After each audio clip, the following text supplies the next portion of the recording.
ኃጢአት ሳልሰራ አውለኝ ብላችሁ ለምናችሁ ታውቃላችሁ? በጣም እኮ ትልቅ ልመና እኮ። ያቺ ቀን ልንሞትባት የምንችልባት ዕለት ብትሆን እግዚአብሔር ፊት የሚያቆመን መልአክ ከየት አገኘኸው ምንስ ሲሰራ አመጣኸው ቢባል ኃጢአትን ላለመስራት እስከ ደም ጠብታ ሲታገል የዋለባት ቀን ናት ብሎ እኮ ልንማር የምንችልባት ይሆን። ኃጢአት ምን ያክል እኮ ክፉ እንደሆነች ክርስቲያኖች ከቤተ ክርስቲያን አንተውሽም እያልናት ያስወጣችን ኃጢአት አይደለች? አንረሳሽም እያልን ያስረሳችን ኃጢአት አይደለች? በቀል ካለባችሁ ኃጢአትን ተበቀሏት። እልህ ካለባችሁ ኃጢአትን እልሃችሁን ተወጡባት ጽድቅ በመስራት። ለዛ ነው ክርስቶስ ስለ አንቀጸ ጸሎት ያስተማረበት የማቴዎስ ወንጌል ላይ ምን አለ መሰላችሁ? ጽድቁንና መንግስቱን ሹ ሌላው ይጨመርላችኋል።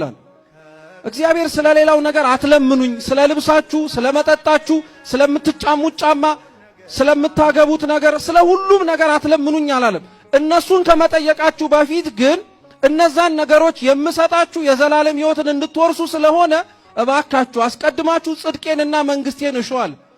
እግዚአብሔር የሚገርም አምላክ ነው። በነገራችን ላይ ክርስቲያኖች እነዚህ ትርፍ የምንላቸውን ነገሮች ብናምነውና መንግስቱን ብንጠይቀው ሊጨምርልን የሚችል አምላክ ነው።